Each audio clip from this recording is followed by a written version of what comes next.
Alors, dans cette partie 1.2.2, choisir des outils d'automatisation de tests adaptés à un système sous test donné.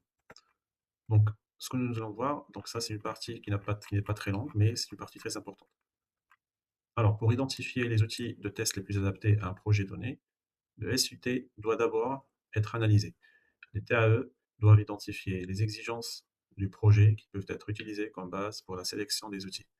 Étant donné que différentes caractéristiques des outils d'automatisation des tests sont utilisés dans les logiciels d'interface utilisateur et par exemple les services web, il est important de comprendre ce que le projet veut atteindre au fil du temps. Il n'y a pas de limite de nombre d'outils d'automatisation des tests et de caractéristiques qui peuvent être utilisés ou sélectionnés, mais les coûts doivent toujours être pris en compte. L'utilisation d'un outil commercial sur étagère ou l'implémentation d'une solution personnalisée basée sur une technologie open source peut être un processus complexe.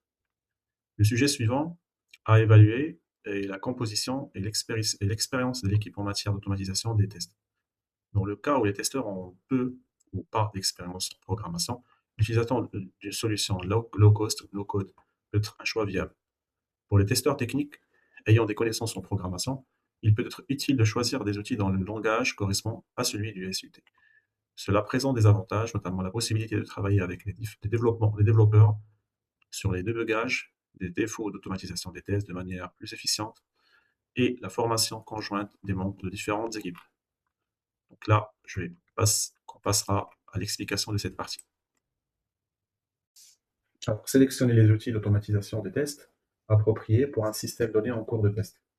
Abordons maintenant un sujet qui rebute beaucoup d'équipes, choisir les bons outils d'automatisation des tests. C'est un peu comme choisir les bons outils pour un projet de rénovation. Alors, il se peut donc que vous soyez dans un magasin en train d'acheter des outils et que vous voyez un outil polyvalent qui semble pouvoir répondre à tous vos besoins, mais parfois, vous avez vraiment besoin d'outils spécialisés pour faire le travail correctement. Comprendre le système testé. Alors, par conséquent, avant même d'envisager des outils, vous devez vraiment comprendre ce que vous testez. Alors moi, personnellement, j'ai travaillé une fois avec une équipe qui s'est empressée d'acheter un outil d'automatisation de l'interface utilisateur très performant mais coûteux pour se rendre compte plus tard que 80% de ces tests devraient être effectués au niveau des interfaces de programmation API. C'est une leçon coûteuse qui a été apprise. Voyons donc comment éviter ce genre de situation. Comment? Par analyser les étapes. Voici ce qu'il faut vérifier. Exigence du projet. Réfléchissez au type de test dont vous avez besoin. Test UI, interface, test ou bien des tests API, des tests de performance, etc. Quelles sont les plateformes que vous ciblez? Est-ce que ce sont des plateformes web, mobile ou bureau? À quoi ressemble votre calendrier? Et quelle est votre situation budgétaire? Il fut un temps où je travaillais sur un projet de soins de santé pour lequel nous devions tester les interfaces web et mobiles. Donc, ensuite, vérifier les calculs complexes. Assurer la conformité à la loi. Health Insurance Portability and Accountability Act, HIPAA, et s'intégrer à de multiples systèmes tiers. Dans ce cas, nous avons fini par utiliser plusieurs outils, Selenium pour les tests d'interface utilisateur web, Appium pour les tests mobiles, Postman pour les tests API, et nous avons créé des scripts personnalisés pour la vérification des calculs. Alors, considération relative à l'expérience technique. Il y a un point très important que les gens négligent souvent, l'expertise technique de votre équipe. Permettez-moi d'exprimer, pour les équipes ayant une expérience limitée de la programmation, rechercher des solutions à code réduit ou bien sans code. Envisager des coûts dotés de fonctions d'enregistrement et de lecture et privilégier les outils dotés d'une bonne interface graphique pour les équipes techniques. Envisager des outils qui utilisent le même langage que votre application. Rechercher des outils dotés d'une bonne documentation sur l'API et évaluer l'extensibilité du cadre. Je me souviens avoir travaillé dans une startup. La plupart des membres d'équipe d'assurance qualité venaient de l'industrie des tests manuels. Nous avons choisi un outil appelé TestCave parce qu'il était facile à apprendre, qu'il offrait de bonnes fonctions d'enregistrement et de lecture, qu'il permettait d'utiliser du code personnalisé si nécessaire et qui disposait d'une excellente documentation. Cette approche fonctionne beaucoup mieux que si nous nous lançons directement dans quelque chose de plus complexe comme le Playwright ou Cypress. Mais s'il s'agit d'excellents outils pour les équipes plus techniques. Alors, nous allons aborder avantages pour l'ensemble de l'équipe. Voici un avantage intéressant lorsque vos outils d'automatisation correspondent à votre pile de développement. Les développeurs peuvent aider à débugger. Les problèmes liés à l'automatisation des tests, j'ai constaté que cela permettait,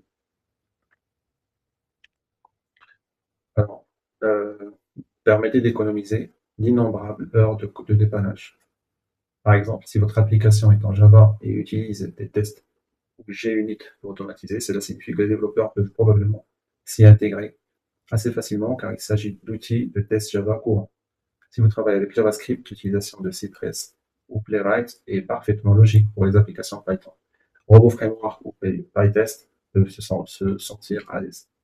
Abordons maintenant les pièges à éviter. Permettez-moi de vous faire part de quelques erreurs que j'ai vues commettre par des équipes. Le piège du couteau suisse. Ne choisissez pas un outil simplement parce qu'il prétend tout faire.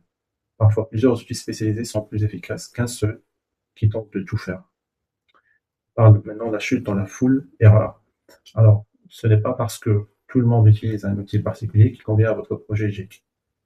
J'ai vu des équipes se débattre avec les outils comme Selenium alors qu'elles avaient besoin de quelque chose de plus simple. L'erreur du blender budgétaire qui choisit l'option la moins chère finit souvent par coûter plus cher à long terme. En raison de l'entretien et des limitations, en raison, en raison de l'entretien et des limitations. Donc là, nous allons aborder le processus d'évaluation. Voici une approche pratique de l'évaluation des outils. Essayez de créer une matrice de comparaison dans laquelle vous dressez la liste de vos exigences en plusieurs lignes. Classez les outils potentiels euh, dans des colonnes. Évaluer dans quelle mesure chaque outil répond à chaque exigence. Donc là, nous allons passer à aborder le menu d'un projet pilote. Essayez les 2 ou 3 outils les plus performants dans le cadre d'un petit projet. Tenir un retour d'information de la part de l'équipe et évaluer les besoins en matière de maintenance. Un conseil de pro. Permettez-moi maintenant de vous donner quelques conseils initiés. Source ouverte, considération. Si vous envisagez d'utiliser des outils open source, vérifiez l'activité de la communauté.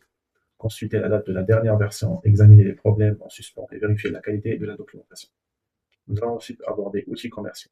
Lorsque vous évaluez des outils commerciaux, demandez des périodes d'essai prolongées, obtenez des devis de formation, vérifiez les temps de réponse, l'assistance et les modèles de licence. N'oubliez donc pas que le choix des bons outils d'automatisation est crucial pour une réussite à long terme. Ne précipitez pas la décision. Il vaut mieux passer plus de temps à évaluer les outils que de se rendre compte dans 6 mois que l'on a fait le mauvais choix. Donc là, on a terminé l'explication de la partie. Dans l'approche de cette partie, donc dans la prochaine partie, nous parlerons en fait de la préparation à l'automatisation.